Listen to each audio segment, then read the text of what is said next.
நான் ஒன்னே ஒன்று கேட்கிறேன், கீழடியை பத்தி 2018 மிகப்பெரிய ஆராய்ச்சி நடந்துச்சு. ஆனா இது வரைக்கும் கீழடியை பத்தி வெளியில நம்முடைய ஒன்றிய அரசு வெளியில கொண்டு வந்தாங்களா என்று பார்த்தாங்கன்னா கொண்டு வரவே இல்லை. அதை மூடி மறைக்கதான் பார்த்தார்கள்.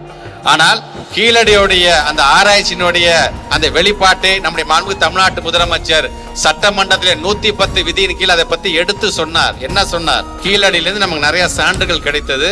அந்த சான்றுகள் நாம மட்டுமே இங்க ஆராய்ச்சி செஞ்சு வெளியிட்டோம்னா கண்டிப்பா அதை யாரும் ஒத்துக்க மாட்டான். இதே அமெரிக்கா நாட்டில் இருக்கின்ற அதை பீட்டா அனலிட்டிக்கல் டெஸ்டிங்ல லேபரேட்டரிக்கு நம்ம அனுப்பி வச்சு உள்ளபடியே நான் எங்களுடைய சான்றுகளை நீங்க ஆராய்ந்து பாருங்க சொல்லும்போது கிமு 6ஆம் நூற்றாண்டுக்கு முன்பிலிருந்தே இது போன்ற நாகரிகம் இருந்தது என்ற நம்முடைய தமிழ்நாட்டுடைய பெருமையை சொல்லுகின்ற அளவுக்கு இருக்கிறதாக அது கண்டுபிடிக்கப்பட்டது. அதன் பிறகு நம்முடைய தமிழ்நாட்டுடைய முதலமைச்சர் ஏறத்தாழ 18 கோடி ரூபாய் செலவு செய்து இன்றைக்கு கீழடியிலே அதுக்கான அருங்காட்சியகத்தை அமைத்து வைத்திருக்கின்றார். முதல்ல இருந்து ஒரு 20 நிமிஷம் தான் அந்த கீழடி. போய் பாருங்க.